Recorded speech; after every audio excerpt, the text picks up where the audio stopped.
Go for it, Paul. Okay, so we're back. So yeah, the thing that Adler says to Alex when Alex is saying that he's going to be working in the cat toy department at Shops a lot is he says, Adler says, why do cats need toys? They're pets. They're not under any pressure. And it's like, well, children need toys, and they're not under any pressure. I thought the same thing. It was like, that's a strange analogy to me. It's a weird, again, I'm telling you.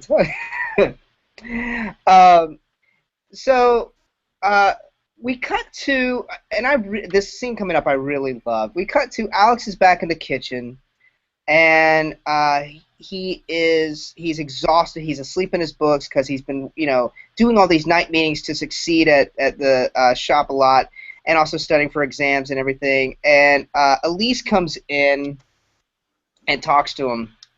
I agree with you, Scott. I honestly think this may have been the nicest scene in the show so far. I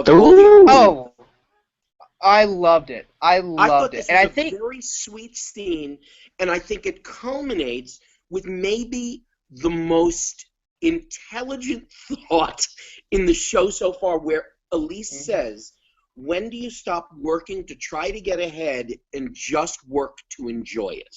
And I think that's a really... It's such a simple thought, but it's something that I thought he phrased very, very well. It's beautiful. And I love what she says to him. It's just like, your father could be working at a bigger station. I could be working for a big architectural firm. We made sacrifices so that we would be happy, not necessarily rich. And it's just so beautifully stated. And I think, guys, maybe coming from us who are actors and stuff, it felt like that because we do that. We, kind of, sacrificed, other job opportunities so that we could perform and act and do stuff like that. It was just beautiful. It was just really beautiful. And a great punchline undercutting that, that Alex goes, she's like, why do you think we did that? And he goes, I don't know, but it's your life. Yeah, right. It was beautiful. It was great. Oh, it was so good. This scene also featured the infamous frozen milk shows up at the Keaton home. Now, my question is, do they not understand the properties of frozen things, that if it's not frozen for a period of time, then frozen becomes liquid again?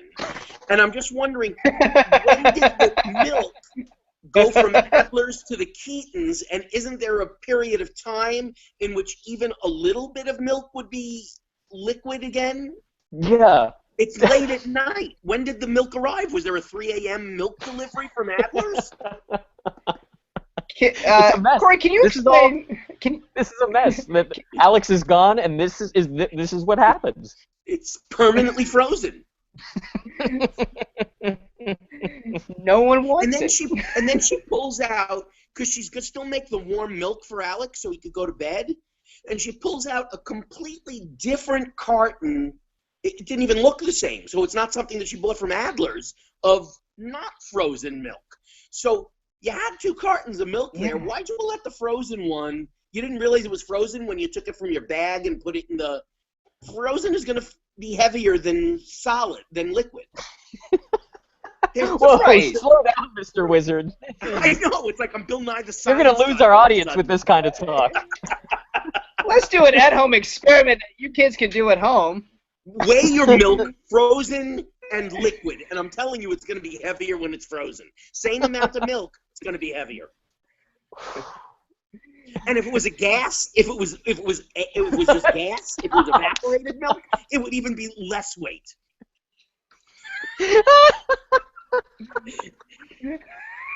Kids, write us. Tell us exactly what you're doing with your milk at home. Oh, man. I think this is what Mallory's going to do for her science project in junior year. Frozen milk from Adler's.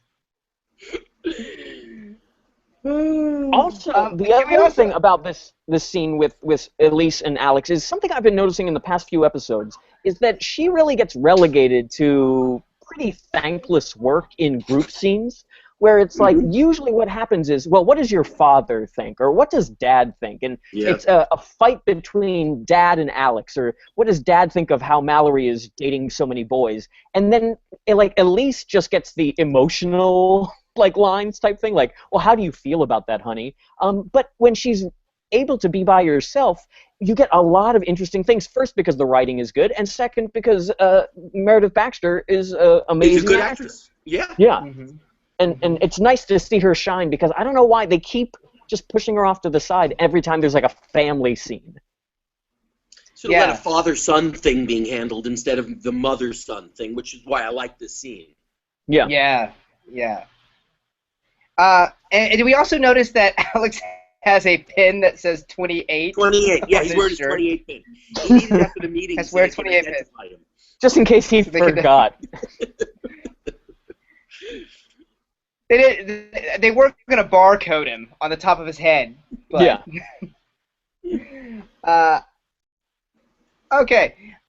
So Alex kind of, he's kind of processing all the stuff that Elise has told him, and he goes down to Adler's to return the apron that he had. And there's this great bit of just, this is the best apron out of all the three of them. Mm-hmm. Yeah. And I just want to comment on the supporting actor that they have, the Rodney Dangerfield wannabe that they have in this scene, that they keep cutting to for a line. Boy, oh my God, did he annoy this me? Guy. He must be friends with Judith Weiner. That's all I could think. Yeah. They had to. They're cutting back to him for his 3 lines. Well, I mean, first of all, like it was. Everyone who lives in Columbus, Ohio, is from Brooklyn. Like every actor over the age of 40 that they cast, they're all Gary. It's all like, hey, Columbus, Ohio. It's a good place to be, Alex. Hey. Hey.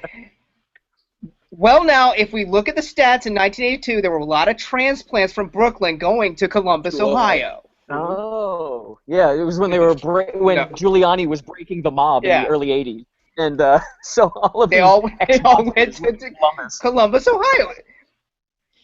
Now, wouldn't that be awesome if a whole town in Family Ties was all like hidden, Secret Service hidden people? Now, did you guys? We haven't mentioned the actor who played Mr. Adler, Jack Somak. Oh yeah, and he has 2 things that he's sort of famous for. One is a role in a feature film that's a dreadful feature film, but it's a feature film of my all-time favorite novel, Portnoy's Complaint. He's Portnoy's father in Portnoy's Complaint, which is a great novel. But he's more famous for a commercial that he did that transcended everything and became part of pop culture. And I'm wondering, you guys probably weren't around or cognizant when the commercial was running, but you may have heard it subsequently as a pop culture reference. It was for Alka-Seltzer, and he's the guy who delivered the line, "That's a spicy meatball." It's a spicy meatball. That's I remember him. That. I do. Wow. And he's a Jewish actor, but he played Italian in that commercial, and that commercial ran forever and was very controversial because Italian-American groups thought that they were making fun of the way Italian-Americans speak. But he's the guy. He's the actor who said, "That's a spicy meatball." Wow. That's amazing. And then he can't eat olives because of the heartburn. It's a sad story. It all comes around. It's a sad tale. The sad tale of Mr. Adler. That's amazing. I didn't even know where that phrase came from. That's so funny. It's from an Alka-Seltzer commercial. The other actor, the under 5 Rodney Dangerfield clone, I forget his name, William something, but he played Dr. Samuels on Head of the Class. Really? Head of the Class was the '80s show where it was like the polar opposite of Welcome Back, Kotter, where instead of the sweat hogs, it was all the gifted students, and Dr. Samuels was the principal of the school who just always got in the kids' faces, and he was like the antagonist of the whole thing. And that show was amazing because in pre-Glee '80s, they put on musicals of Hair, and they put on musicals of Little Shop of Horrors. And for me, that was the coolest thing ever, was these high school kids putting on a play. And, it's really probably a terrible show. featuring Robin Givens. Yes, That's right, Robin Givens. Robin Givens Yep. and the guy who creates all of children's television programming, Dan Schneider. Yes. Dan Schneider. Yep. I Yep. forget. I was trying to think of Dennis. He played the character Dennis. Yeah, Yep. the heavyset. Was he the heavyset Big guy, and right? heavy. Yeah, he was that big heavyset guy. And now he's a Mhm. He sat in the back of the multi-millionaire. class with the computer. Yeah. Yep. He's Did an you ever industry- audition for him, Corey? Oh, yeah, many times. And Yeah. he was friends with my wife when they were in acting school together. Really? Oh, wow, that's Yeah, like crazy. 30 years ago, she knew him. Yeah, he like owns Very cool. Nickelodeon now. Mm-hmm.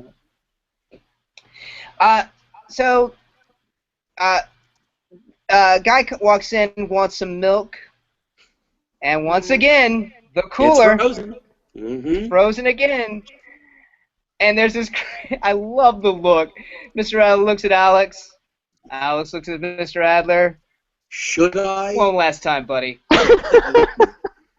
That's a beautiful thing. Should I? Goes- Go ahead, Alex. And- You can do it. He's gonna do it. He's gonna make the Almost- right decision. Almost started weeping. That was a beautiful moment. Yeah, and in fact, the Dr. It was Samuels beautiful. guy goes, "I'm not going to go to any other stores today because it would be anticlimactic." Yes, that's exactly what he said, and I realized Anticlimactic. nobody corrected his pronunciation of the word climactic. Yeah. That's what he said, anticlimactic. Yeah. Like there's a climate involved. Yeah. Or I was thinking something where you have to get like an STD check or something like. So, and that's it. That's how it all pans out. Is that But Alex comes back to work. Alex realizes the Oh, wait, old adage that the grass isn't always greener on the other side, that it's better for him back at Adler's. Yeah. And then proceeds And they to both go. quit the other supermarket with no notice again. I think that's symbolic. I think that's symbolic of the culture that Scott and I grew up in, where job security and allegiance to a business or a place of employment, it just doesn't exist for us the way it did when there were before 401ks. It was like Before Yeah, Sputnik. Absolutely, I have never really cared for any corporation that I have ever worked for, and have shown zero loyalty. yeah. But let's make this note. At the very end, they both go off and To watch watch- a beautiful sunset. That was beautiful. Yeah. It was great. It was great. And the best part, It was a Adler very- didn't die. Was what? But might have dementia. Oh, yeah. Adler did not die. There was no death of a grocer. He didn't die, but I will tell you the sad fact is the actor had a heart attack the very next year and died.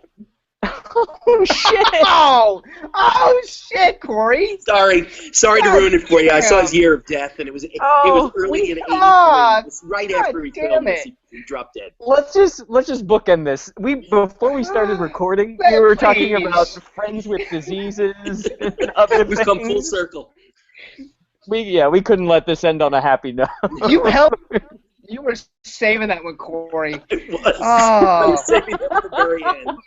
Actor dropped dead. God. We had it nailed down perfectly. There was a sunset. Nope. All right, guys. So we're all gonna die alone. I hope you guys have a wonderful week. And guys, that is Quality Time with Family Ties. Rate and review our show on iTunes. And for questions and comments, email us at qualitytimewithfamilyties@gmail.com. You can also follow us on Twitter at QTWFT for updates. And we're all of us are on Twitter. I'm at Follow Jones. I'm at Paul Packler. And I'm at Core Pep.